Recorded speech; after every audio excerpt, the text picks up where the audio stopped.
¿Cómo superar la ansiedad, los miedos y las inseguridades? Bernardo Stamateas. Capítulo 1. Soy muy ansioso. Primero, una verdadera epidemia.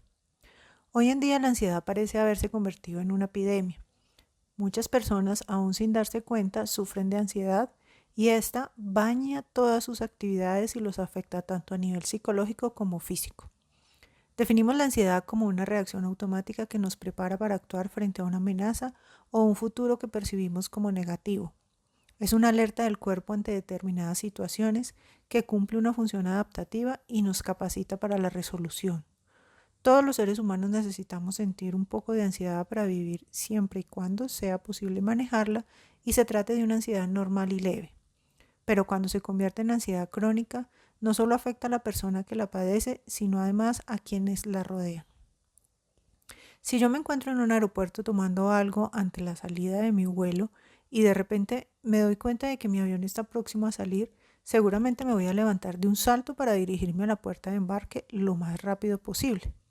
Dicha reacción resulta útil porque me empuja a la acción. Este tipo de ansiedad se dispara al encontrarnos frente a una situación nueva. Ahora, si yo estoy nervioso cuando falta una hora para abordar el avión, es evidente que no es una ansiedad buena ni útil, pues se dispara en cualquier momento. Es importante ordenar nuestro enfrentar, ya que la ansiedad aumenta cuando nos accionamos. Negarse de modo consciente o inconsciente a enfrentar una cuestión que requiere resolución es lo mismo que considerarla una amenaza. A continuación te invito a realizar un test que está basado en un estudio llevado a cabo en Estados Unidos para descubrir si una persona es ansiosa. Las respuestas posibles son algo, bastante o mucho. Vivo constantemente preocupado. Me preocupo cuando siento que no tengo suficiente tiempo para hacer todo lo que quiero hacer. Son muchas las situaciones que me llevan a la preocupación. En cuanto termino una tarea, comienzo a preocuparme por otra. Me doy cuenta de que la ansiedad se me dispara en cualquier momento y no la puedo controlar. No dejo de preocuparme por un proyecto hasta haberlo terminado.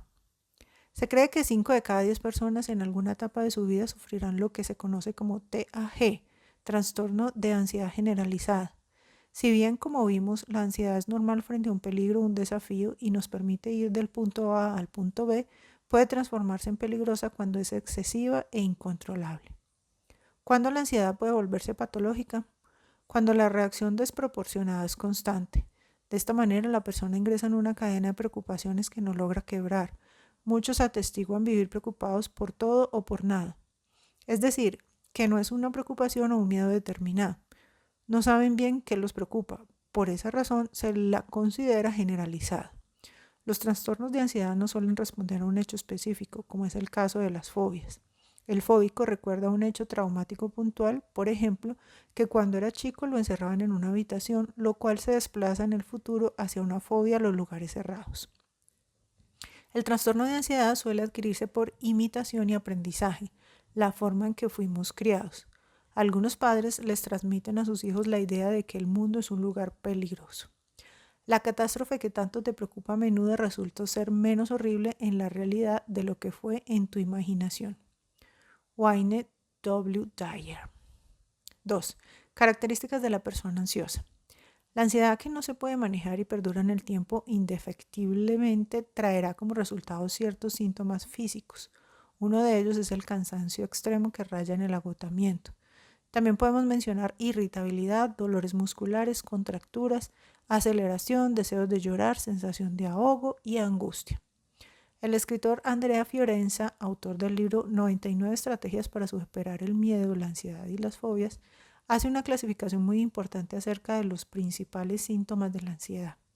Asimismo, cita que la ansiedad, ya sea neurótica o patológica, cuando se manifiesta como un fuerte malestar interior acompañado por un sentimiento de imposibilidad de llevar una vida normal, hace que nos sintamos débiles y dependientes de los demás.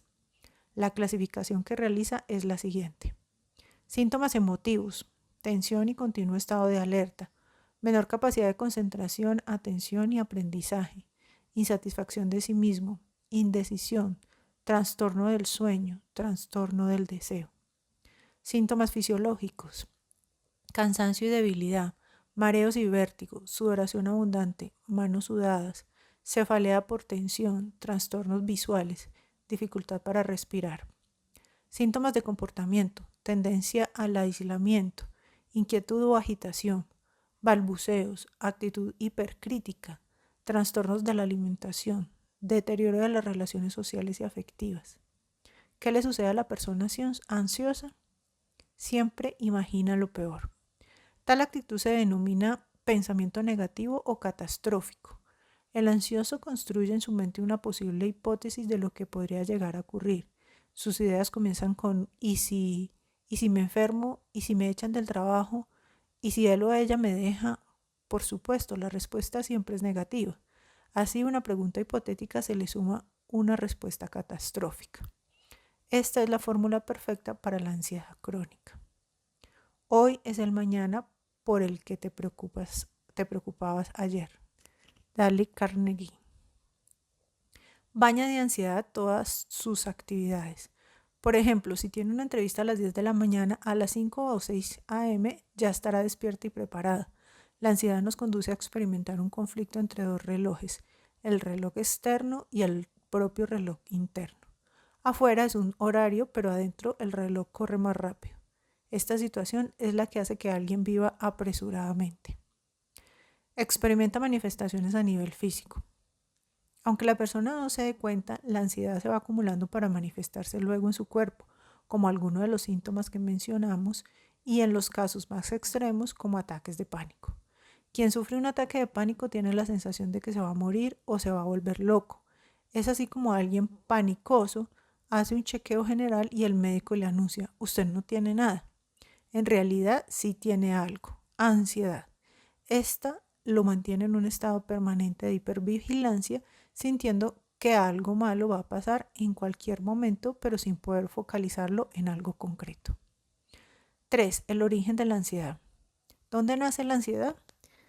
Nace de las creencias que todos tenemos, es decir, de una determinada manera de pensar. Así como pensamos, nos sentiremos y actuaremos en la vida. Estas son las dos principales creencias de una persona que experimenta ansiedad.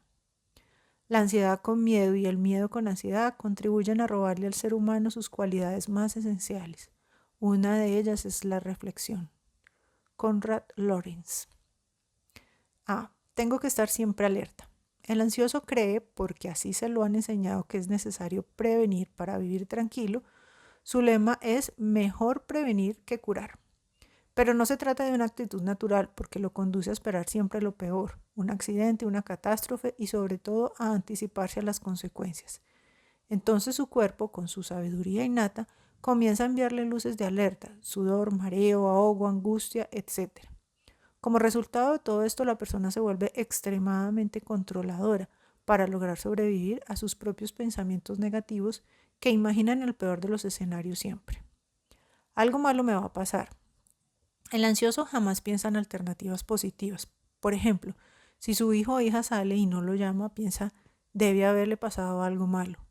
No elige pensar que su celular se quedó sin batería o simplemente la está pasando bien y se olvidó de llamar. Siempre adivina lo que podría haber ocurrido en un intento de anticiparse a la realidad. Es como un arquero que está permanentemente intentando atajar todos los goles, lo cual hace que viva distraído, ensimismado en sus pensamientos y angustiado. Pensar en términos absolutistas, blanco o negro, eleva los niveles de ansiedad.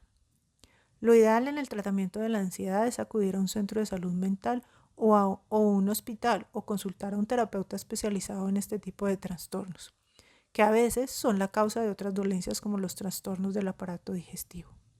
En nuestro país hay instituciones excelentes que brindan terapias breves con diversas técnicas que pueden ayudar al ansioso. El pronóstico es bueno, pero lo fundamental es modificar toda creencia negativa, como estas dos que acabamos de mencionar, y aprender a relajarnos para no preocuparnos en demasía. 4. ¿Ansiedad es lo mismo que miedo? No existe ser humano que no tenga miedo alguna vez. El miedo, como ansiedad, es una reacción normal frente a un peligro, pero podemos hacer una distinción entre ambos conceptos. En la mayoría de los casos, el miedo es específico, mientras que la ansiedad es general y consiste en una preocupación que apunta más bien hacia el futuro. A su vez, el pánico vendría a ser una acumulación de ansiedad cuyo síntoma principal es miedo a la muerte. El miedo, ya sea que lo deseemos o no, nos acompaña a lo largo de toda la vida y está relacionado siempre con una pérdida, es decir, con la sensación de que vamos a perder algo, pero existen miedos lógicos y útiles y otros que son totalmente inútiles. Por ejemplo, si estoy manejando y se me cruza un animal en medio del camino, indudablemente tendré miedo de sufrir un accidente. Ese es un miedo útil que me permite tomar los recaudos necesarios. Ahora, si estoy en mi casa pensando que un león puede escaparse y venir a atacarme, se trata de un medio irracional que no me sirve para nada, más que para generar ansiedad y preocupación. 5. Ideas prácticas para enfrentar la ansiedad. La ansiedad, como todo lo que puede llegar a trastornar el curso normal de nuestra vida, debe ser enfrentada y nunca ignorada. Comparto algunos ejercicios que pueden ayudarnos a tal fin. El hombre es la medida de todas las cosas. Es el hombre quien determina si las cosas son o no son y quien define cómo son. Protágoras. Ejercicio 1. Confeccionar una lista de todas las preocupaciones que tenemos. Ponerlas por escrito nos permite objetivarlas y ordenarlas en el papel o la pantalla. Y una vez que tenemos la lista, comenzar a puntuar cuál de esas preocupaciones es más importante y cuál es menos importante. No es lo mismo preocuparse por perder un objeto, por valioso que sea, que por perder la salud. Jerarquizar las preocupaciones brinda orden a nuestros pensamientos y nos permite responder la pregunta: ¿qué puedo hacer frente a esto? La ansiedad no se resuelve pensando y pensando obsesivamente, sino accionando. Si tengo miedo de enfermarme, ¿qué puedo hacer? Anotar 4 o 5 acciones que podría realizar para después pasar a la acción es descubrir que la fantasía muchas veces no coincide con la realidad. Espero que ahora al escribirla quede definitivamente desalojado el casillero de mis preocupaciones. Mario Lebrero. Ejercicio 2. Comer lentamente. Esto se les suele recomendar a los ansiosos porque no mastican la comida, la tragan. Por lo general tardan apenas unos minutos en terminar de comer. Lo ideal es masticar cada bocado hasta convertirlo en líquido, aunque parezca algo simple, para el que sufre de ansiedad suele ser una tortura. De esta forma, lograr conectar con la enorme dosis de energía ansiosa, pues empezar a comer lentamente y masticar lo desacelera y termina por solucionar sus problemas gastrointestinales, que son la consecuencia lógica de su actitud frente a la comida. Ejercicio 3. Ignorar los pensamientos catastróficos. Esto es fundamental porque todo pensamiento negativo que tienda a la catástrofe nos provoca angustia, disparando una emoción de la que solo deseamos liberarnos. Esto sin darnos cuenta que refuerza dicho pensamiento que se enquista todavía más, como en el conocido ejercicio de tratar de no pensar en un elefante rosa para terminar pensando en él. ¿Qué deberíamos hacer en este tipo de pensamientos? Observarlos tal como observamos un cuadro o nubes en el cielo, sin luchar con ellos. Y decirnos: estoy teniendo este pensamiento, hasta que desaparezca de nuestra mente.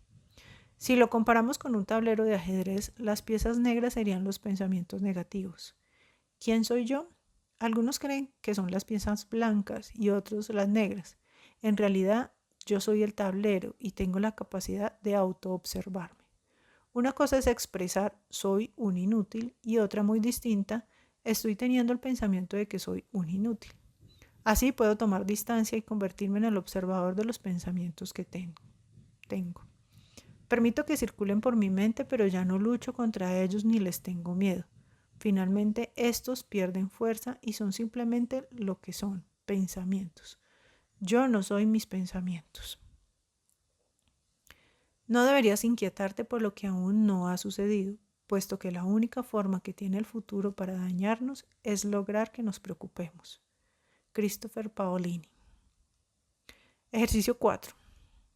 Es importantísimo abrir espacios de placer, tengamos ansiedad o no. El ansioso va por la vida a 200 km/h en su reloj interno y no se permite disfrutar nada. Algunos incluso adoptan conductas sobreadaptativas. ¿Qué significa esto? Que siempre están adaptándose a los demás a lo que los otros quieren. ¿Qué quieres ver en el cine? lo que vos elijas está bien. Así se pasan la vida sin ser capaces de disfrutar ni de conectar con nada.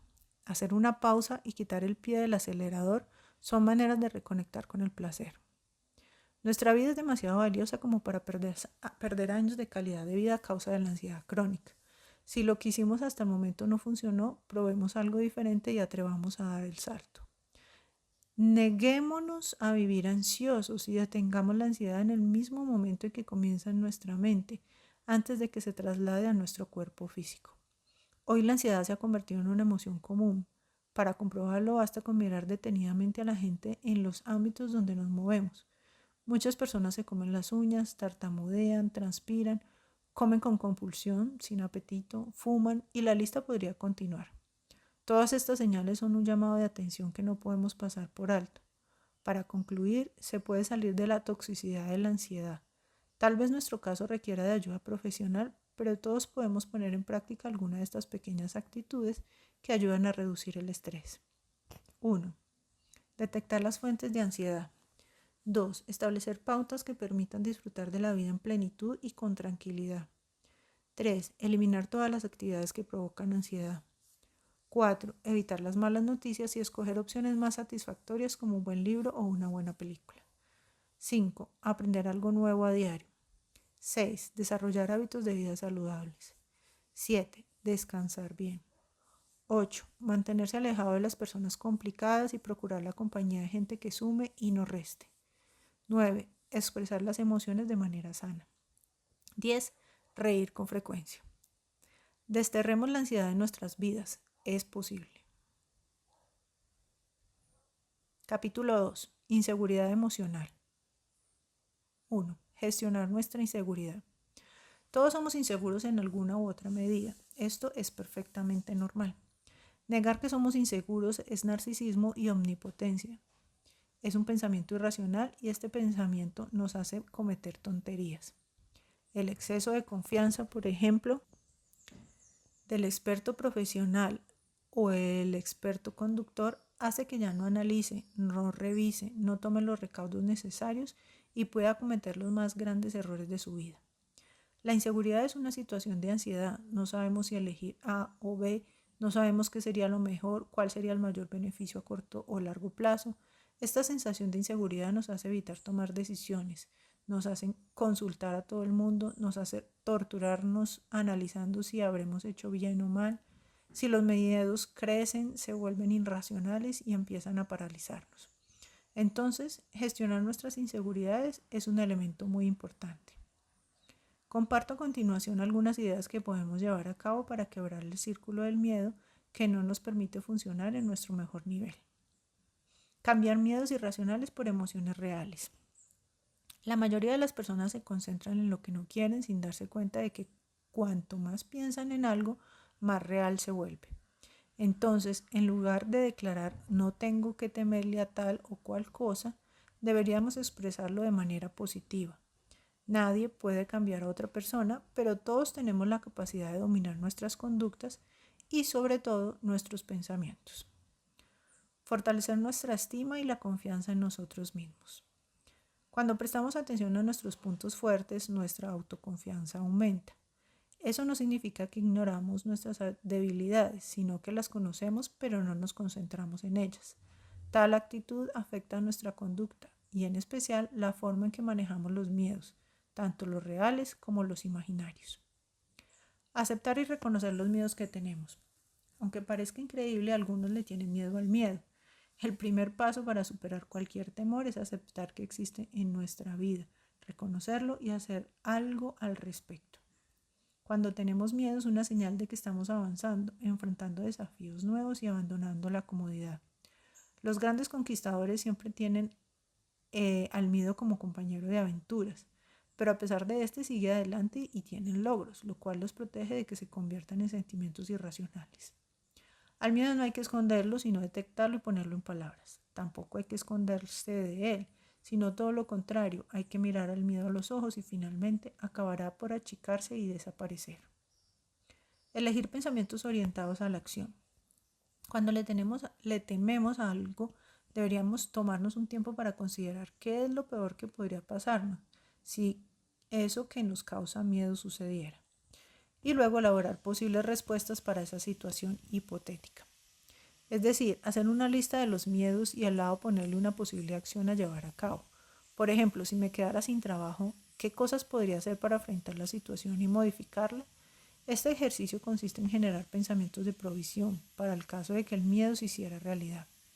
En la mayoría de los casos, eso que más tememos nunca llega a suceder. No nos convirtamos en víctimas del miedo. Siempre detrás de él se esconde un gran temor, ser abandonados. Por lo general, nuestros peores miedos aparecen en la infancia. Por eso es fundamental detectarlos y oponerle el bien más preciado que los seres humanos tenemos, el amor. Pero sin esperarlo de afuera, sino amándonos a nosotros mismos primero para después recibir amor de otros. El amor vence todos y cada uno de nuestros temores. La vida no es fácil para ninguno de nosotros, pero ¿qué importa? Hay que perseverar y sobre todo tener confianza en uno mismo. Hay que sentirse dotado para realizar alguna cosa y esa cosa hay que alcanzarla, cueste lo que cueste. Marie Curie. 2. No puedo decidir qué hacer. Los seres humanos tomamos muchas decisiones por día, desde las más superficiales hasta las más trascendentes.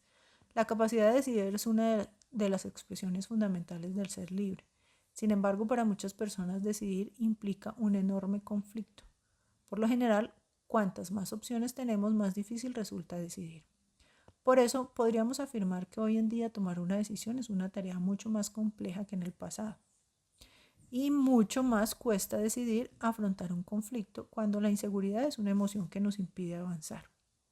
Tengamos en cuenta que cuando nos referimos a inseguridad interior, nos referimos a la dificultad de las personas para pararse sobre sus fortalezas, sobre sus capacidades, sobre todo aquello que pueden pero no logran reconocer, lo cual hace que no alcancen a ver su seguridad interna objetivamente y magnifiquen sus debilidades.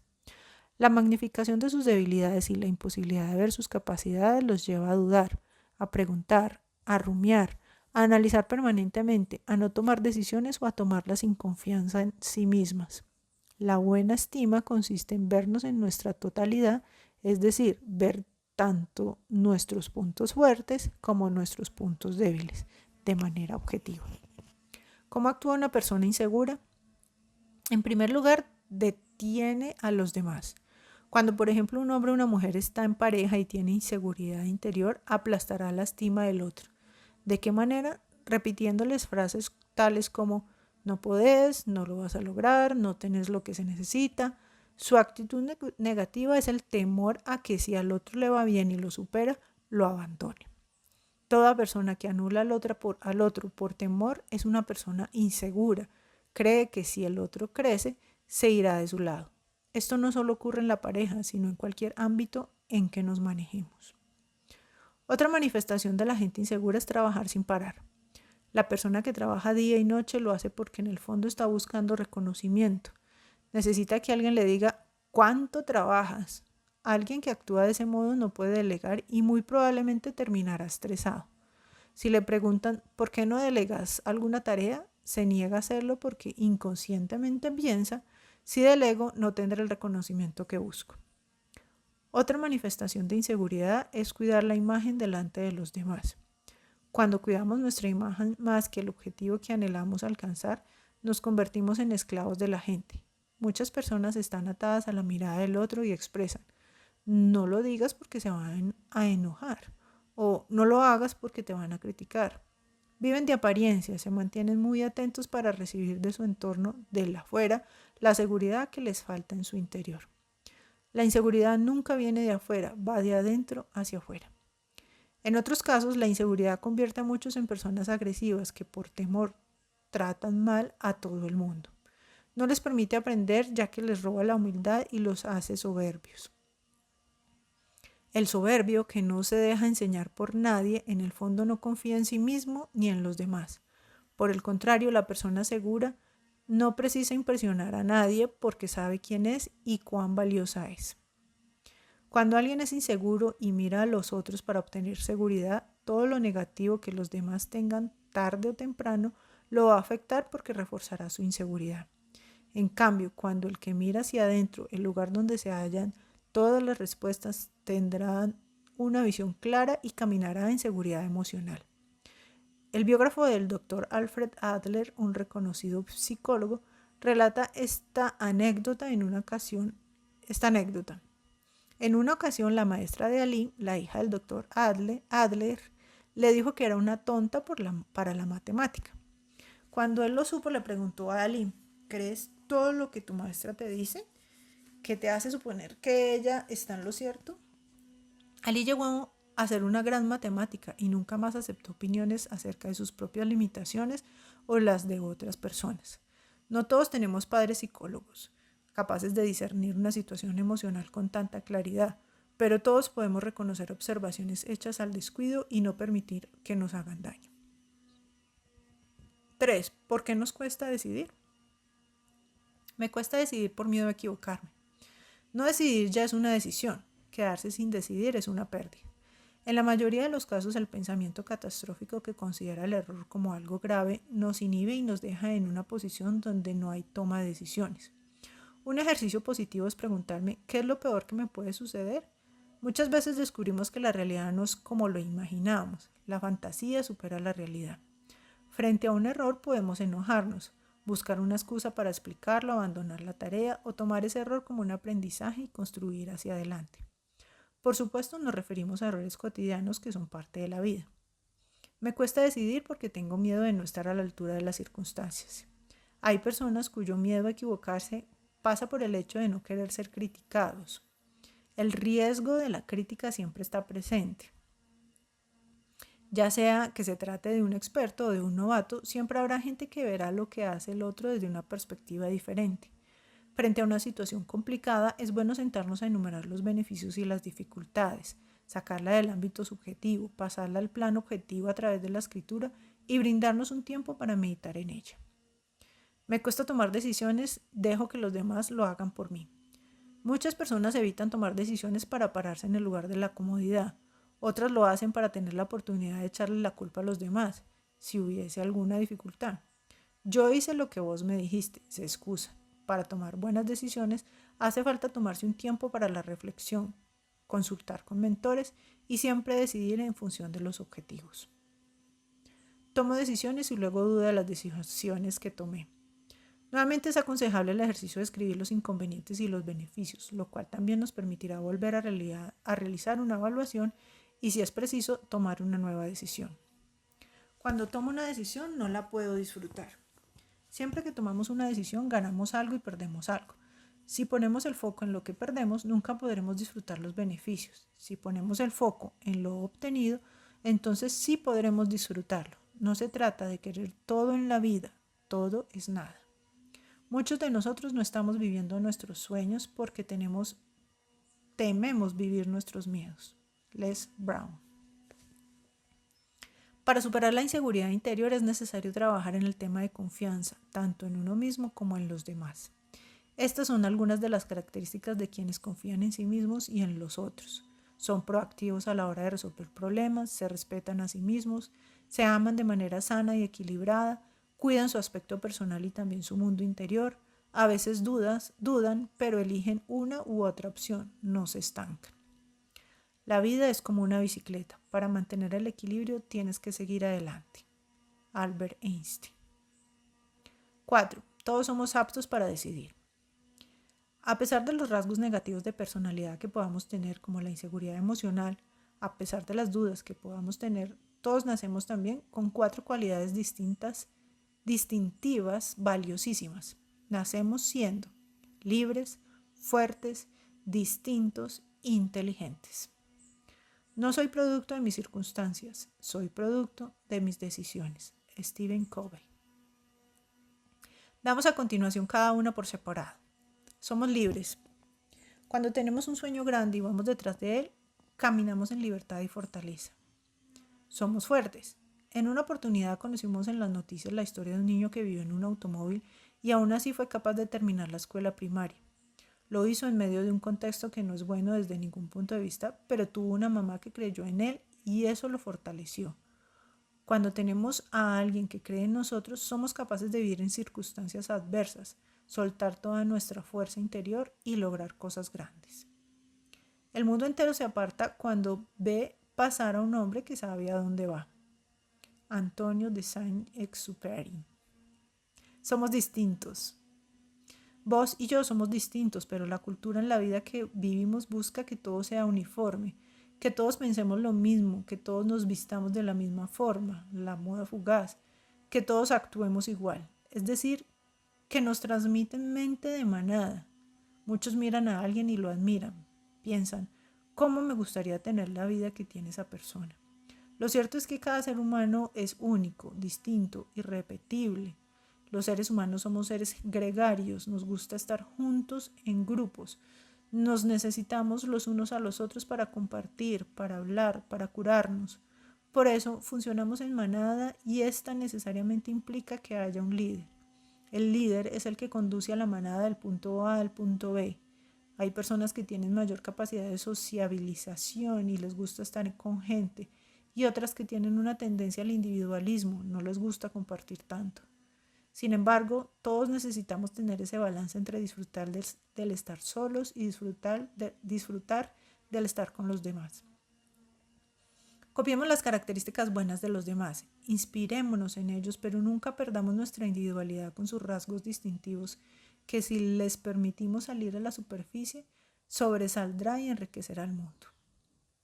Somos inteligentes. Ser inteligente no es saber datos de memoria, sino tratar bien a los demás. ¿Por qué? Porque solos no llegamos a nada. Solos no llegamos a nada. Aquello que alcanzamos por nuestra capacidad podemos perderlo por nuestro carácter. Si no sabes tratar a los demás, no sos inteligente. Alguien dijo que el capital más valioso que tenemos en nuestra agenda, porque nadie logra nada importante en soledad.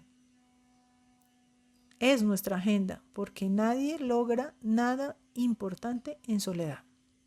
El éxito de una persona es un logro de equipo. Cuando vos tratas bien a la gente, sos inteligente, porque todo lo que siembres tarde o temprano lo cosecharás. Somos libres, fuertes, distintos e inteligentes. No permitimos que nadie nos presione y que nos quiera convencer de lo contrario. A veces somos débiles a las presiones. ¿Por qué? Porque no podemos ver nuestras capacidades y todo aquello que somos capaces de lograr. Cuando no veo mis capacidades, mis puntos fuertes, vivo intensamente las presiones, las crisis. Por eso es fundamental aprender a ver nuestros recursos. Todos contamos con una caja de recursos afectivos, materiales, de ideas, de gente, pero cuando no tenemos claridad con respecto a esos recursos, las luchas con la gente nos derrumban. No porque sus presiones sean más fuertes que nosotros, sino porque no logramos ver nuestras capacidades. ¿Cómo reconocemos nuestras capacidades? De dos maneras. Recordando cómo obtuvimos nuestros logros en el pasado, imaginando que nuestro problema lo tiene otra persona. Solo el reconocimiento y la valoración del tesoro que portamos en nuestro interior nos permite convertirnos en la mejor versión de nosotros mismos, y al serlo tenemos la fuerza interior para alcanzar lo que nos propongamos. Necesitamos aprender a caminar con seguridad interior y soltar la riqueza que llevamos adentro. Es tiempo de quitarnos los miedos, sanar las emociones y llegar a la meta que nos hemos propuesto. No se trata de mero optimismo, sino de construir la clase de vida que nos gustaría vivir, lo cual nos ayuda a ser personas más confiadas y emocionalmente fuertes. La confianza nos da coraje y amplía nuestros horizontes, permite asumir mayores riesgos y llegar mucho más lejos de lo que imaginamos. Jack Welch. ¿Cómo podemos ser más seguros? De dos maneras. A. Reconociendo nuestros miedos. Necesitamos blanquearnos a nosotros mismos que somos inseguros, que tenemos miedos. ¿Tenemos miedos? Claro que tenemos miedo, pero tenemos en nuestro interior los recursos y las capacidades para ser libres del temor e ir por nuestros sueños. B. Hablando bien de mi final. Aprendamos a hablar bien de nosotros mismos y acerca de todo aquello que nos hemos propuesto. El final de mi sueño va a salir bien. El final de mis días va a ser bueno. El final de mis hijos va a ser maravilloso. El final de mi negocio va a ser excelente. Tenemos que aprender a generar una cultura de hablar bien de nosotros mismos y de nuestra propia vida, lo cual significa declarar que el final será extraordinario. Busca siempre en tu interior la seguridad emocional, que es parte del potencial ilimitado que necesitas soltar para convertirte en la mejor versión de vos mismo. Empieza haciendo lo necesario, después lo posible, y de repente te encontrarás haciendo lo imposible. San Francisco de Asís. Capítulo 3. Tengo miedo. 1. El miedo negativo. Todos los seres humanos tenemos miedo. El miedo es una respuesta fisiológica de nuestro cuerpo frente a un peligro. Frente a un peligro se activa el miedo de dos maneras: ataque o huida. Cuando sentimos miedo, la sangre se dirige a los pies para huir o a las manos para pelear. En ese momento no se piensa ni se razona porque no hay tiempo para ello. Por ejemplo, si ahora entrase un león por la puerta, seguramente saldrías corriendo para protegerte. Entonces, el miedo es una emoción frente a un peligro real y puede activarse de golpe porque sucede algo inesperado, porque escuchamos un ruido o porque alguien nos sigue en la calle. El miedo es natural en el prudente y al saberlo vencer es ser valiente. Alonso de Ercilla y Zúñiga. Pero también nosotros mismos podemos mantenerlo encendido. Cuando esto último ocurre, se va acumulando en el cuerpo y eso trae como resultado los trastornos de ansiedad que tanta gente padece hoy en día. Dicho de otra manera, genera estrés. El estrés no es más ni menos que miedos permanentemente encendidos y acumulados a lo largo del tiempo. Cuando la señal de alarma está encendida todo el tiempo, nos estresamos y el estrés se convierte en el disparador de todas las enfermedades que conocemos y podríamos llegar a tener. Un viejo chiste dice: una pareja llevaba 18 años casada. Una madrugada ella le dijo a él: mi amor, me parece que entró un ladrón en la casa. El hombre se levantó de la cama, revisó toda la casa y no encontró nada. Se volvió a acostar, había sido solo un ruido. Al día siguiente, a las 3 de la mañana, ella lo despertó otra vez. Mi amor, me parece que entró un ladrón. Él se levantó y preguntó: ¿hay alguien ahí? Pero no hubo respuesta. A la madrugada siguiente, ella lo volvió a despertar por la misma razón, y así todos los días de todos los años, hasta que llegaron a viejos. Un día el anciano se puso las pantuflas y fue hasta el living arrastrando los pies. Efectivamente, un ladrón había entrado en casa. Deme toda la plata o lo mato, le ordenó el intruso. ¿Usted es un ladrón?, preguntó el anciano. Sí, deme toda la plata. Tranquilo, se la voy a dar, respondió el hombre. Pero antes, por favor, salúdeme a la viejita que hace 50 años que lo está esperando a esta hora. Hay un miedo positivo frente a un peligro real, pero también hay un miedo negativo cuando el peligro no es real. Y eso es precisamente el estrés, un miedo permanente e irreal. En realidad el miedo es uno que se va poniendo en distintos lugares. Por ejemplo, el miedo al rechazo a un animal, a un examen, a la gente, etc. Entonces, más que enfrentar determinada situación, tendríamos que trabajar con la emoción llamada miedo, dado que si no, lo que haríamos sería desplazar el miedo a un ámbito al otro, de un ámbito al otro. Si sabemos administrarlo, ya no vamos a ponerlo en los distintos aspectos de nuestra vida y vamos a ser libres de todos nuestros temores. Nada en la vida debe ser temido, solamente comprendido. Ahora es el momento de comprender más para temer menos. Marie Curie. 2. ¿Dónde ponemos el miedo? En el dinero. Cuando una persona no se siente capaz o tiene miedo de sus fortalezas, ¿qué suele hacer? Por ejemplo, puede encontrar su seguridad en el dinero. La persona que gasta en exceso, sin control, aunque le duele hacerlo, tiene miedo y cree que su capacidad no tiene valor. En el otro extremo, la persona que ahorrando dinero se siente segura y dice: cuanta más plata tengo, más seguro estoy. ¿Por qué no gasta? Porque gastar es sinónimo de consumir su seguridad. Entonces elige ahorrar porque cuanto más dinero tiene, más seguridad siente. Si pusiste tu seguridad en el dinero, significa que no crees en tu propia capacidad porque le tenés miedo a tus puntos fuertes. Quien le tiene miedo a su capacidad pondrá su seguridad en el dinero. ¿Cómo es posible que una persona tenga mucho más bienes de los que puede disfrutar? La codicia está basada en el miedo. No en el deseo de tener más, sino en el miedo a no tener lo suficiente. Cuando una persona no confía en su capacidad, comienza a juntar juguetes para tratar de bajar su temor, pero la falta de confianza en sí mismo lo lleva a la codicia. Detrás de un codicioso hay una persona con temor. De la misma forma, ¿por qué una persona roba? Porque no cree en su capacidad. Si creyese en su capacidad de prosperar y avanzar en la vida, no tomaría nada que no sea propio. No creer en la propia capacidad causa temor y puede conducir a una persona a robar o estafar. En cambio, creer en todo lo bueno que hay dentro de nosotros hace que nunca necesitemos tomar nada ajeno. Algunas veces la raíz del robo es el miedo. Aquel que más posee, más miedo tiene de perderlo.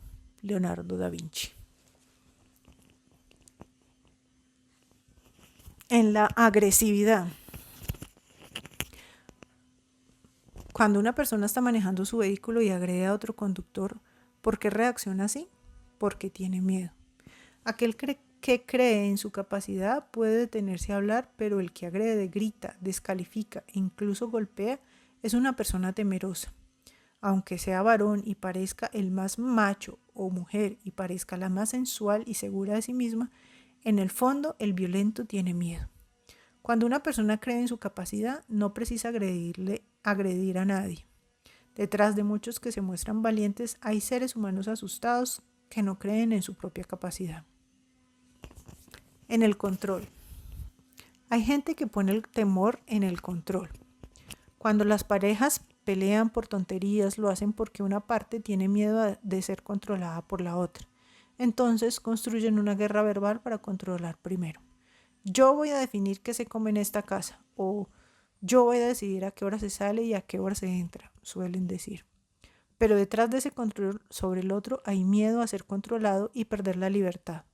La gran mayoría de las discusiones de pareja no se dan por los temas que aparentemente están discutiendo, sino por el miedo al control.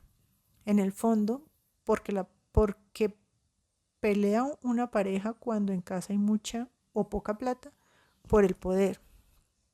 Por el poder. El que tiene la plata tiene el poder y todos los seres humanos necesitan tener algo de poder. Si las parejas pelean por plata es por el miedo al control. Por lo general, uno de los dos quiere administrar el dinero porque cree que lo va a ayudar a tener más poder. Y detrás de eso siempre se encuentra el miedo. En la postergación. Otras personas viven postergando. El lunes empiezo la dieta o el mes que viene empiezo el gimnasio. Dicen, todo lo dejan para después. ¿Por qué? Por miedo al error, a fracasar, que les vaya mal. También por miedo al éxito, aunque parezca increíble, muchos temen que les vaya bien, entonces postergan. Me ha escrito mucha gente que está cursando el último tramo de la carrera universitaria desde hace años y están varados en las últimas materias sin lograrse agarrar esa etapa. La razón, por miedo. Toda postergación es un miedo al fracaso o al éxito, pero miedo al fin. En el conflicto, la gente que le tiene miedo a las peleas se vuelve evitativa y como consecuencia nunca discute ni conversa. Solo traga sus broncas y posterga sus decisiones para más adelante. Evita el conflicto a toda costa porque le tiene mucho miedo. En lo social, otros ponen el miedo en lo social, no hablan delante de otras personas por temor a causar una mala impresión, son tímidos porque piensan que no están a la altura de los demás, su inseguridad es tan grande que si alguien se ríe delante de ellos creen el motivo de la risa son ellos mismos, que el otro se está burlando. En el cambio, algunas personas se niegan sistemáticamente cuando se les presenta la oportunidad de hacer un cambio, cuando les proponen que hagan algo nuevo. Prefieren seguir con los mismos muebles de la tatarabuela y las mismas ideas de la infancia en su cabeza. ¿Por qué? Porque pusieron el miedo en el camino y se acomodaron en aquello que saben de memoria. Siempre que nos cuesta el cambio es por miedo a lo nuevo. Podemos poner el miedo en distintas áreas y arruinarnos la vida, o podemos aprender a administrar nuestros temores para ser libres de ellos. Cuando creemos en nosotros mismos no recurriremos a ninguna forma del miedo porque sabemos que hemos sido diseñados para triunfar en la vida. Los peores embusteros son nuestros propios temores. Rudyard Kipling.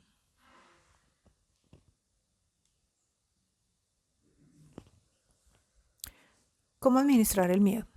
Es fundamental aceptar que tenemos miedo porque es una emoción normal y universal. Tengo miedo y lo acepto. no lo niego, pero ahora que ya lo acepté, no debería taparlo. La diferencia entre la persona segura y la persona insegura es que las dos tienen miedo, pero una lo administra y la otra se deja administrar por él. Valiente no es el que no tiene miedo. Toda persona mentalmente sana tiene miedo, pero como lo reconoce, es capaz de administrarlo. La emoción es la herramienta y la razón es la mano que maneja esa herramienta. Yo no tengo que dejar que las emociones me manejen, sino administrar mis emociones a través de la razón. No puedo guiarme por el miedo, sino dejar que la mano, mi razón, administre esa emoción para utilizarla positivamente. De ese modo, administro mis emociones con sabiduría. Comparto algunas ideas para administrar el miedo. No es valiente aquel que no tiene miedo, sino el que sabe conquistarlo. Nelson Mandela. A. Tener mentores. Un mentor me enseña a administrar mis miedos. Procuremos la compañía de gente que nos aporte ideas de oro, por ejemplo.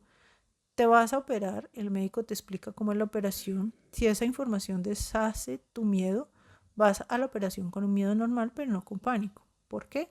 Porque ese profesional te dio ideas de oro. Un mentor es alguien que te puede dar una idea brillante con el poder de deshacer tu miedo.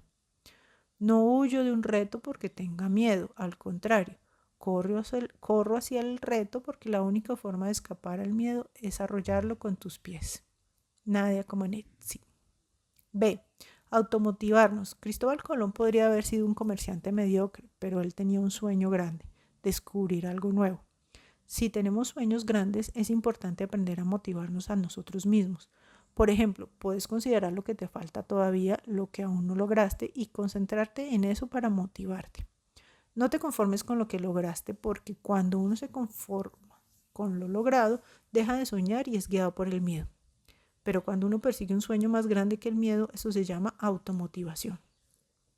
No esperes que la gente te motive. Mira para adentro y busca allí sueños más grandes que los que hoy tenés, si es que tenés alguno. Soñá con cosas más grandes de las que lograste hasta ahora. Pisa tierra que todavía no pisaste y hace aquello que nunca hiciste. Busca mentores con las mejores ideas para tu vida y automotívate a menudo. Encende el motor interno que te impulsa a ir por más y cuando logres 5, proponte ir por 10. Si te automotivas a diario y seguís soñando, vas a conseguir que los miedos no te guíen. Aprende a automotivarte y vas a decir, tengo miedo, pero tengo un sueño más grande que mis temores. Soñá un sueño más grande que el más grande de tus miedos y más temprano que tarde vas a lograrlo. Nunca se teme bastante al confiar en otro. Pietro Metastasio. C. No apresurarnos a interpretar las situaciones. Toda situación puede tener varios significados. Según la historia bíblica, un joven llamado José, con apenas 17 años, soñó que iba a gobernar una nación. Les contó el sueño a los hermanos y ellos, por celos y envidia, lo tiraron a un pozo para matarlo. Pero uno de los hermanos sugirió venderlo como esclavo a unos egipcios que pasaban por allí. Así lo hicieron y se llevaron a José a esa tierra. Un pozo no es un lindo lugar, pero significa un cambio de ruta, un antes y un después. Gracias a ese pozo vinieron los compradores que lo llevaron a Egipto y en ese sitio lejano José alcanzó su sueño de gobernar. La situación negativa que estás viviendo hoy puede parecer un pozo, pero puede ser el mejor momento que Dios preparó para llevarte a tu destino. Por eso, siempre deberíamos procurar ver más allá. Una determinada situación que parece lo peor puede terminar siendo lo mejor. Perder un trabajo puede parecer trágico, pero en otro plano puede significar un cambio que nos lleve a cosas grandes y extraordinarias. Cuando atravieses una situación difícil, nunca permitas que la gente la interprete. Mírala con tus propios ojos buscando el significado verdadero. Continuando con la historia, José fue acusado injustamente y terminó en la cárcel. No era un lugar agradable de ninguna manera, pero había allí con él 2 presos a los que les interpretó sus sueños. Uno de ellos salió antes de la cárcel. Ese hombre volvió a trabajar para el faraón. El rey de Egipto tuvo un sueño preocupante y se lo contó. El hombre que había estado preso le habló de José y de cómo le había interpretado su sueño en la cárcel. Lo mandaron llamar. José le interpretó el sueño al faraón y terminó siendo su hombre de confianza, el más poderoso de Egipto después del rey. La cárcel, que a veces parece una enfermedad, una crisis de pareja, la pérdida de un ser querido o cualquier otro tipo de adversidad, puede llenarnos de miedo, pero más allá de la apariencia puede ser el comienzo de una nueva vida colmada de felicidad. Cuando en lugar de apresurarnos logramos administrar los miedos, podemos reconocer lo que no vemos, pero creemos que sucederá. No tengas temor, elegí tener esperanza. Si supiera que el mundo se acaba mañana, yo hoy todavía plantaría un árbol. Martin Luther King.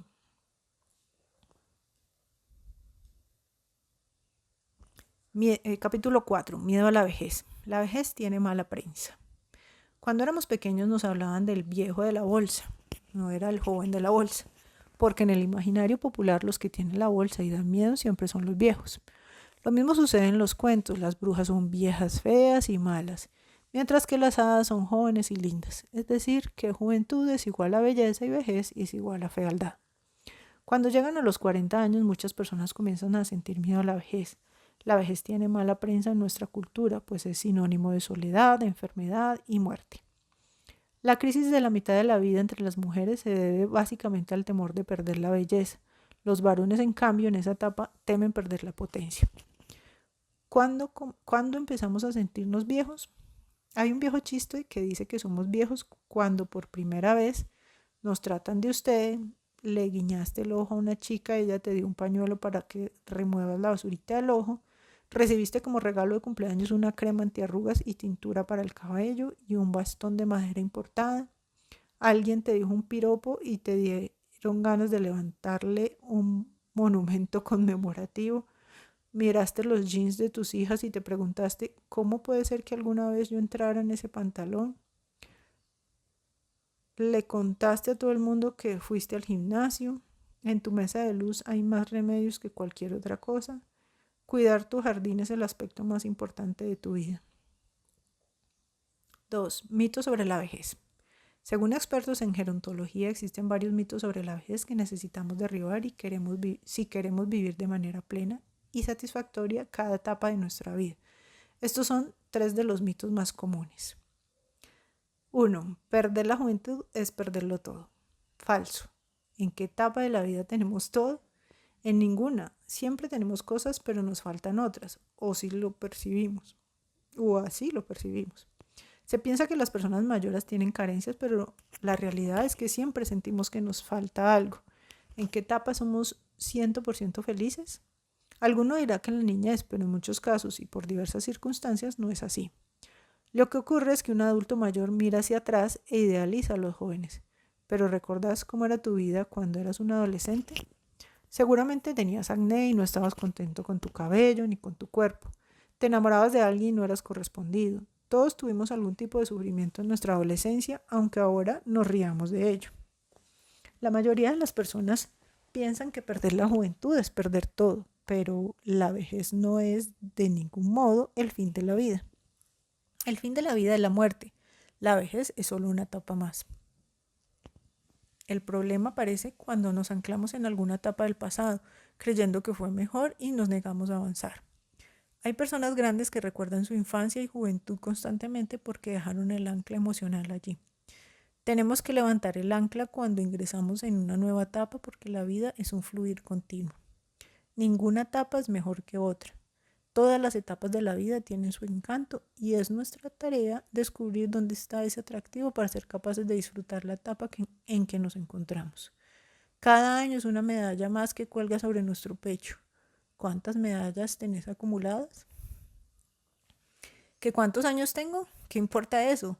Tengo la edad que quiero y siento, la edad en que puedo gritar sin miedo lo que pienso, hacer lo que deseo sin miedo al fracaso o al que dirán. Pues tengo la experiencia de los años vividos y la fuerza de la convicción de mis deseos. ¿Qué importa si cumplo 40, 50 o 70? Pues lo que importa es la edad que siento. Mafalda. 2. La vida comienza a los 40. Falso. ¿Cuándo empieza la vida? Cuando nosotros decidimos que empiece. Hay mucha gente que se muere en vida antes de dejar este mundo. Hay gente que todavía no empezó a vivir porque la vida no empieza a los 40 ni a los 50 años, sino cuando uno declara, a partir de hoy empiezo a vivir y organiza proyectos que los mantienen activo y entusiasmado. Si pensamos que la vida comienza a los 40 es porque siempre miramos hacia atrás. A los 30 años miramos al de 20 y nos parece más joven y lindo que nosotros.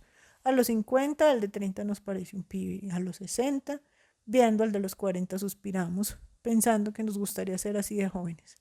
No deberíamos mirar hacia atrás, sino siempre hacia adelante. La vida está adelante. La vida comienza corriendo y termina caminando porque nacemos con fuerzas que son evidentes en la infancia y la juventud y acabamos disminuyendo la velocidad porque nuestro cuerpo se va desgastando. La razón para ello es que en esta etapa estamos listos para disfrutar del paisaje. Lo importante no es correr o caminar, sino seguir adelante y hacer aquello que tenemos que hacer a cada edad. La vida no empieza a los 40 ni a ninguna otra edad, sino cuando tomamos la decisión de vivir y disfrutar a pleno, pase lo que pase a nuestro alrededor. La esperanza es el sueño del hombre despierto. Aristóteles. 3. La vejez nos convierte en personas poco atractivas. Falso. Hasta los 30 años el rostro que uno tiene no es responsabilidad propia, pero después de esa edad sí lo es. Todas las emociones después de los 30 las guardamos en nuestro rostro. Podemos poner nuestras emociones en nuestro rostro guardando en el mismo nuestras expresiones de bronca, de miedo, etc. Somos responsables del rostro que tenemos, pero lo cierto es que cuando uno mira a la gente joven, también ve gente cuyo rostro no es fresco. Hoy en día hay gente joven, muy joven, que tiene tanto dolor, tanta ira acumulada, que todo eso se hace visible a pesar de que tenga pocos años en la vida. 3. ¿Cómo enfrentar la vejez? Despertando nuevos proyectos extraordinarios. Si estás con vida, todavía tenés mucho para hacer en esta tierra. Si querés mantenerte joven a través de los años, despertate a sueños más grandes de todo lo que has logrado hasta ahora. Proponete hacer cosas que nunca hiciste antes, sea por la razón que sea. Cuando nos despertamos en la vida a nivel emocional y espiritual, siempre es para tener logros mayores. No importa mi edad, sino hacia dónde voy. Mi personalidad no se destruye con el tiempo, sino que se pule y se mejora un poco más cada día. ¿Alguna vez te pasó que tenías algo importante que hacer y te quedaste dormido? No te quedes dormido, despertate. Imita a los niños y a los jóvenes que no duermen o se despiertan de madrugada cuando están emocionados y expectantes por algo que van a hacer al día siguiente, porque creen que les espera algo nuevo y positivo. Para mantenerte joven no pongas más excusas y construir lo que nadie ha construido, lograr lo que nadie ha logrado, pisar lo que nadie ha pisado, sea lo que sea que te haya dormido, es hora de que te despiertes a la vida y a los sueños grandes. Creyendo que siempre habrá recursos y revanchas. El gran temor de mucha gente con el paso del tiempo es no contar con los recursos necesarios para sostenerse en la vejez. Aun cuando haya hijos que puedan ayudar a sus padres, el jubilado en nuestra amada Argentina siempre es visto como alguien que pasa necesidades y necesita la ayuda de familiares o del Estado para sobrevivir. Pero si anhelamos una vejez plena en todos los sentidos, tenemos que alimentar pensamientos de este tipo. ¿Qué habrá a los 50 en mi vida? Recursos y revancha. ¿Qué habrá a los 60 en mi vida? Recursos y revancha. ¿Qué habrá a los 70 en mi vida? Recursos y revancha. ¿Qué habrá a los 80 en mi vida? Recursos y revancha. ¿Qué habrá a los 90 en mi vida? Recursos y revancha.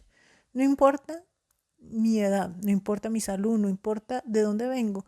Siempre puedo elegir creer que tendré la oportunidad de hacer lo que ayer no pude hacer, es decir, mi revancha. Estés jubilado o pensionado, comienza a pensar en recursos y revancha. Aún es posible soñar y esperar lo mejor. Pero para que un sueño se cumpla, tengas la edad que tengas, no hay que concentrarse en las cosas perdidas, sino disponerse a ir detrás de lo nuevo. Y esa actitud positiva frente a la vida traerá la salud perdida, la riqueza perdida, las oportunidades perdidas, el tiempo perdido, los amigos perdidos. Los años arrugan la piel, pero renunciar al entusiasmo arruga el alma. Albert Schweitzer. Un objeto sin sueños es una herramienta, pero un objeto con un sueño es un arma de guerra. Cuanto más un ser humano. Los mayores que no se vuelcan a la queja, ni a los chismes, ni a la tacañería y eligen perseguir un objetivo grande, aún en esta etapa maravillosa de la vida experimentan cosas extraordinarias. Las mujeres no son objetos de decoración para el placer de los ojos de los varones. Los hombres no son supermachos para el placer de las mujeres. Ambos son soñadores capaces de lograr todo lo que nos atrevemos a ver y creer. cultivando nuestra vida interior. Podemos dedicarnos a hacer todo lo que seamos en este mundo, pero no podemos olvidar que además de un cuerpo físico, tenemos un espíritu que necesita atención y cuidado. Está comprobado que las personas mayores que han cultivado su ser interior, que no se han olvidado de quiénes son en realidad, tienen la capacidad de disfrutar más y mejor de la última etapa de su vida. Fuimos diseñados para pisar la tierra y vivir en plenitud, para que desarrollemos nuestra capacidad en cada área de nuestra vida. Solo en medio de la actividad desearás vivir 100 años. Máxima japonesa. Peleando por lo nuestro. Los soñadores suelen tener oposición, pero a todos los caracteriza el hecho de que saben pelear por lo suyo. Muchos adultos mayores se preguntan, ¿tendré una familia propia o ajena que me acompañe? Pelea por esa familia, llevándote bien con todo el mundo. ¿Tendré buena salud? Pelea por tu salud, cuidándola desde la juventud. ¿Tendré una vida plena? Pelea por la clase de vida que te gustaría tener desde que sos joven, pero si no lo has hecho antes, nunca es tarde. Es posible vivir una vejez trascendente. Trascender no es que aparezca tu nombre en una revista, ni escribir un bestseller, ni que la gente te conozca. Trascender es pasar por la vida de alguien que tiene la vida dañada y dejarlo en un nivel superior. Trascender es disfrutar a cada paso con recursos, excelente salud y la mejor compañía. Y sobre todo, dejar una herencia inolvidable para las futuras generaciones. No te conformes con menos. La esperanza le pertenece a la vida, es la vida misma defendiéndose. Julio Cortázar.